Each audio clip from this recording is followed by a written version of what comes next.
गांव था धवलपुर। ये लग गया मेरा मसाला।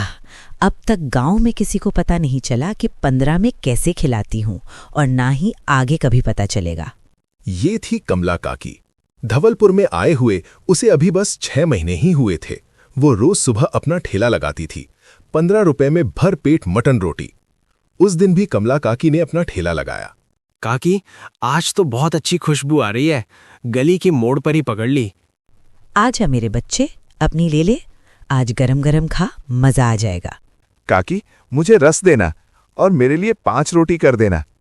हाँ बेटा, मुझे मालूम है तुझे ज्यादा लगती हैं। ले, रस भी ले लेना। और चाहिए हो तो शर्माना मत। तू खाता है तो मुझे अच्छा लगता है। काकी, एक बात पूछूं? इतना अच्छा मटन लाती कहाँ से हो? 15 रुपए में तो कच्चा मटन भी नहीं आता। ऊपर से आप अनलिमिटेड मटन और अनलिमिटेड रोटियां देती हो। जब तक पेट भरे तब तक खाते रहो, दोनों चीजें। गेहूं भी सस्ता नहीं रहा, फिर ये सब कैसे कर लेती हो? अरे मेरे प्यारे बच्चे, तुम खाओ, जी भर के खाओ। कहाँ से आता है, कैसे आता है, उससे ज्यादा जरूरी है कि खाना अच्छा है कि नहीं। अच्छा तो इतना है कि आदमी उंगलियां चाटता रह जाए। बस फिर वही काफी है। जा, बैठकर खा। थोड़ी देर बाद कुछ लोग खाकर चले गए। भीड़ कमला के ठेले से थोड़ी कम हो गई। उस वक्त ठेले पर कमला अकेली थी। कमला कढ़ाई में चम्मच चलाते हुए खुद से बोली, आया बड़ा मुझसे दाम पूछने वाला। कहाँ से लाती हो, कैसे लाती हो, कितनी पंचायत है। अपना चुपचाप खा और निकले यहां से। कहीं से भी लाऊं, मांग के लाऊं, चोरी करके लाऊं, तुझे क्या करना है? और वो कैलाश 5 रोटी अभी मांग रहा था। इंसान का बच्चा है या राक्षस का? 15 में देती हूं तो इसका मतलब ये थोड़ी है कि ये 500 रोटी खा जाएगा। इसका बस न चले तो 15 की जगह 500 रोटी का पैसा निकलवा ले। राक्षस कहीं का। ठेले के पीछे खड़ा रघुवीर ये सब सुन चुका था। उसका चेहरा एकदम बदल गया। वो बिना कुछ कहे चाय की दुकान की तरफ चला गया, जहां विनोद, महेंद्र और सूरज बैठे थे। एक बात आज तक मेरी समझ में नहीं आई। अब क्या? ये कमला काकी 15 रुपए में भरपेट मटन कैसे खिला देती है? 15 रुपए में तो भेलपुरी भी नहीं आती। मुझे भी कभी कभी यही लगता है। आजकल 15 रुपए में तो पानी की बोतल भी नहीं आती। ये दे कैसे देती है? और रोटी भी दे रही हैं। गेहूं का आटा भी सस्ता नहीं रहा। बात मेरे भी गले नहीं उतरती। तुम लोग जो सोच रहे हो शायद उससे भी ज्यादा बात है। क्या हुआ? अभी मैंने अपने कानों से सुना है। सामने से तो बड़ी मीठी बन रही थी, मेरे बच्चे, प्यारे बच्चे, और चाहिए तो शर्माना मत। मगर जैसे ही भीड़ हटी, कमला खुद बोल रही थी, कहीं से भी लाऊं, मांग के लाऊं, चोरी करके लाऊं, तुझे क्या करना है? सच? झूठ बोलकर क्या मिलेगा मुझे? और कैलाश को राक्षस कह रही थी, और भोला के बारे में बोल रही थी, आया बड़ा दाम पूछने वाला। अब तो मुझे भी बात अजीब लगने लगी है। उसी वक्त बूढ़े रामस्वरूप ठेले तक पहुंचे। कमला, आज पैसे शाम को दूंगा, अभी जेब हल्की है। अरे रामस्वरूप जी, पहले खा लीजिए, पैसे बाद में दे दीजिए। पेट को इंतजार नहीं कराते। तुम न होती तो हम जैसे बूढ़े लोग कहाँ जाते।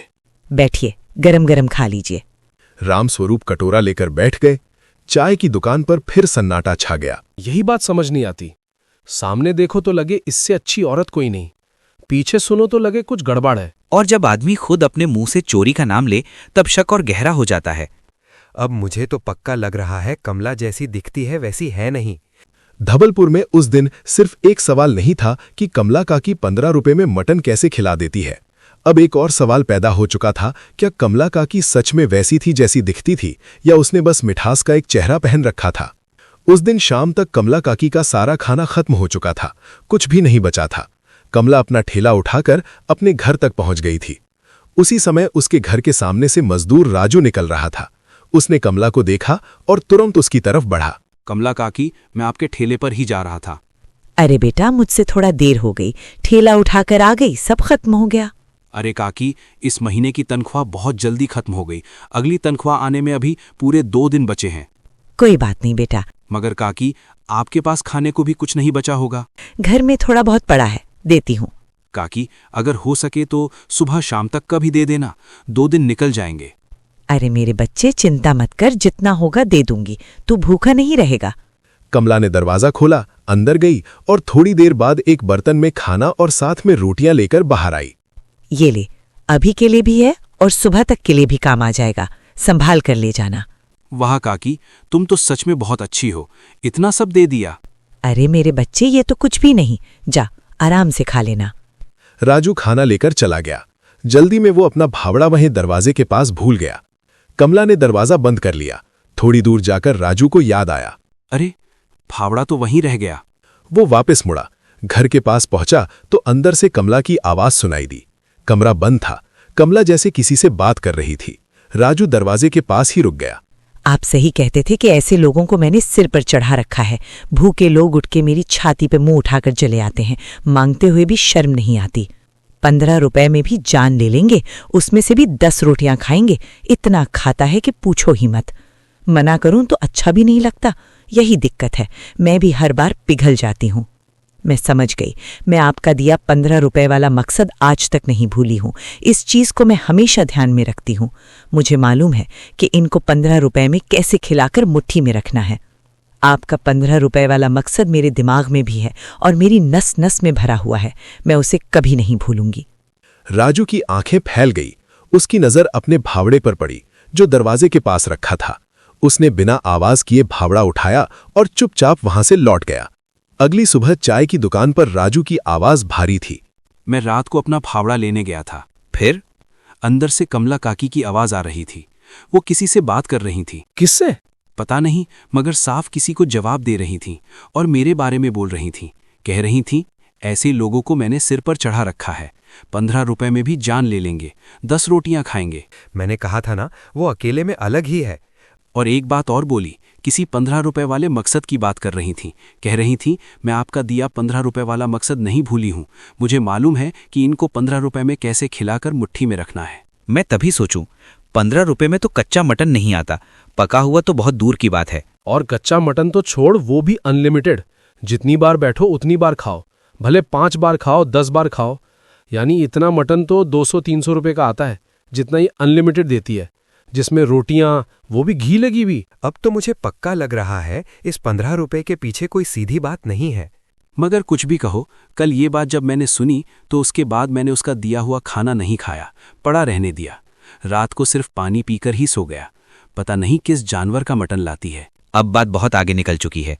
अब धवलपुर में लोग सिर्फ इतना नहीं पूछ रहे थे कि कमला काकी 15 रुपए में भरपेट मटन कैसे खिला देती है। अब उनके मन में डर भी घर कर चुका था। अगर 15 रुपए में इतना सब मिल रहा था तो उसके पीछे आखिर चल क्या रहा था। अगली शाम ठेला वैसे ही लगा था। भीड़ पहले जैसी थी। कमला सामने से पहले जैसी मीठी थी। आओ मेरे बच्चों, आज गरम गरम है। हाँ बेटा, तेरे लिए रस ज्यादा। तो बैठ, मैं रोटी अभी उतारती हूँ। अरे शर्माना मत, जितना पेट भरे उतना खा। काकी, आज तो सच में बहुत अच्छा बना है। अरे बेटी, अच्छा लगे तो कल फिर आ जाना। आऊंगी काकी। सीमा चल दी। थोड़ी देर बाद भीड़ फिर हल्की हुई। कमला अकेली खड़ी कड़ाही में चम्मच चला रही थी। उसी वक्त सीमा, जो अपनी चुन्नी वहीं भूल गई थी, वापस लौटी। दरवाजे तक आते ही उसने कमला की आवाज सुनी। बस सामने से 2 मीठे बोल बोल दो, फिर सब सिर पे चढ़ाते हैं, जैसे मेरा लिए घर बार लुटाने आए हों। आज इसको दे दो, कल उसको दे दो, परसों तीसरा चला आएगा। मैं भी ना खुद ही इन्हें सिर पे चढ़ाती रहती हूं। सीमा ने घबराकर अपनी चुन्नी उठाई भी नहीं, चुपचाप वहां से निकल गई। उस रात घर पहुंचते ही उसने अपने आदमी गोपाल को सब बता दिया। गोपाल उसी समय बाहर चबूतरे पर अपने 2 दोस्तों मदन और हरिशंकर के साथ बैठा था। मैं आज अपने कानों से सुनकर आई हूँ। सामने से तो मीठी है, पीछे से कह रही थी कि सब उसके सिर पर चढ़ाते हैं। फिर वही। अरे कमला काकी को तो मैंने भी कल रात अजीब हालत में देखा था। तेरी बातों में बताना ही भूल गया। क्या देखा? कल रात मैं खेत से देर से लौट रहा था। रात के करीब 3 बजे मैंने कमला काकी को कहीं से जल्दी जल्दी आते देखा, चुपचाप, जैसे किसी को पता ना चले। पक्का वही थी? हाँ, वही चाल, वही ओढ़नी, जल्दी जल्दी आ रही थी। देखा, मैं कह रही हूं ना, औरत सीधी नहीं है। दिन में ठेला, रात में बाहर। बात अब गहरी लग रही है। अब तक लोगों को सिर्फ कमला की जबान पर शक था। अब पहली बार उसकी रातों पर भी शक होने लगा। उस रात धवलपुर सो चुका था। गलियां शांत थीं। दूर कहीं कुत्ता भौंक रहा था। कमला काकी अपनी खाट से धीरे धीरे उठी। बिना आवाज किए दरवाजा खोला, एक खाली बोरा उठाया और चुपचाप बाहर निकल गईं। बस किसी की नजर न पड़े, जल्दी जाऊं और जल्दी लौट आऊं। वो ओढ़नी कसकर तेज चाल से चल पड़ी। गांव के मोड़ पर बैठा चौकीदार भीमू ऊँग रहा था। उसने दूर से एक परछाई देखी, आंखें मलकर उठ बैठा। अरे ये तो सामने वाले ठेले की कमला काकी लग रही हैं। इतनी रात गए कहाँ जा रही हैं? कमला बिना पीछे देखे आगे बढ़ गई। भीमू देर तक उसे जाता देखता रहा। सुबह होते ही उसने ये बात नाई रामलाल को बता दी। मैंने अपनी आंखों से देखा है, रात के 2 बजे कमला काकी कहीं जा रही थी। 2 बजे अकेली? हाँ, और ऐसे जा रही थी जैसे किसी को पता ही न चले। रामलाल ने 2 और लोगों को कहा। दोपहर तक बात फैल गई। मैंने भी 5 दिन पहले कमला काकी को देर रात कहीं जाते देखा था। बहुत अजीब औरत है। लोग कहते हैं सामने अच्छी है, पीछे से बदतमीज, और अब रात को भी कहीं जाती है। अगली रात हरिशंकर ने ठान लिया कि अगर कमला फिर निकली तो वो उसके पीछे जाएगा। रात गहरी हुई, कमला फिर निकली। इस बार हरिशंकर दूर दूर से उसके पीछे चलता रहा। गांव से बाहर सूखे कुएं के पास एक बूढ़ा आदमी खड़ा था। उसके पास एक बोरा रखा था। किसी को पता तो नहीं चला? नहीं पता चला। मैं किसी को पता चलने ही नहीं दूंगी। ये लो तुम्हारा सामान। सामान सही से है ना इसके अंदर? हाँ हाँ, जो तुमने बोला था वही है। ठीक है, जल्दी चलती हैं। हरिशंकर पत्थर की तरह खड़ा रह गया। सुबह उसने चौपाल पर आकर सब बता दिया। अब तो मैंने अपनी आंखों से देख लिया। रात में गांव के बाहर किसी बूढ़े आदमी से बोरा लेकर आई है, और दोनों क्या बोल रहे थे? किसी को पता तो नहीं चला, मैं किसी को पता चलने ही नहीं दूंगी। अब भी कोई कहेगा कि सब ठीक है? नहीं, अब तो बात बहुत साफ है। बोरे में क्या था ये भी देखा? नहीं, मगर बातों से ही समझ आ गया कुछ ना कुछ छुपा है। अगले दिन कमला भोर में सीधे हेमराज मसाले वाले के यहां पहुंची। इस बार भीमू चौकीदार भी वहीं चाय पी रहा था और हरिशंकर दूर खड़ा था। काकी, आज इतनी सुबह?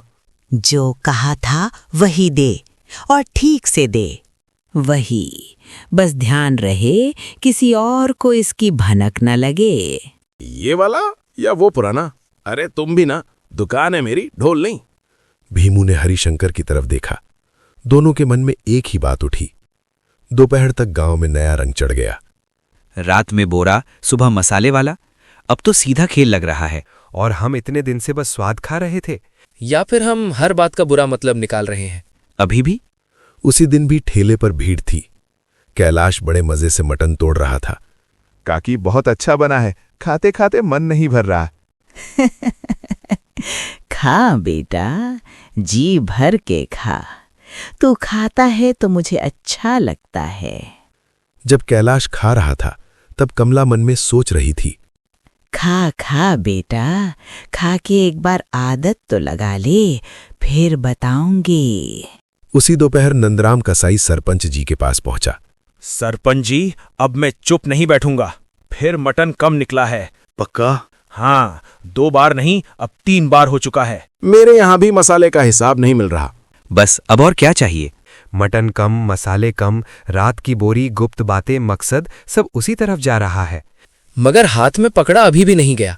अब हाथ में पकड़ने का इंतजार करेंगे, तब तक क्या होगा? अब मैं भी मानता हूँ कि बात सीधी नहीं है। सीमा और शांता फिर एक साथ बैठी थी।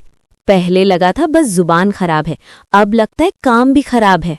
मुझे तो अब उसके हाथ का खाना भी डराने लगा है। राजू ने भी तो नहीं खाया था। हाँ, और अब मुझे समझ आ रहा है क्यों नहीं खाया। सावित्री फिर आकर बैठी। फिर कहती हूँ, भरतपुर वाली बात छोटी नहीं है। सावित्री आके बैठी। क्या सावित्री कमला का काला राज खोल देगी? आइए जानते हैं पार्ट 2 में।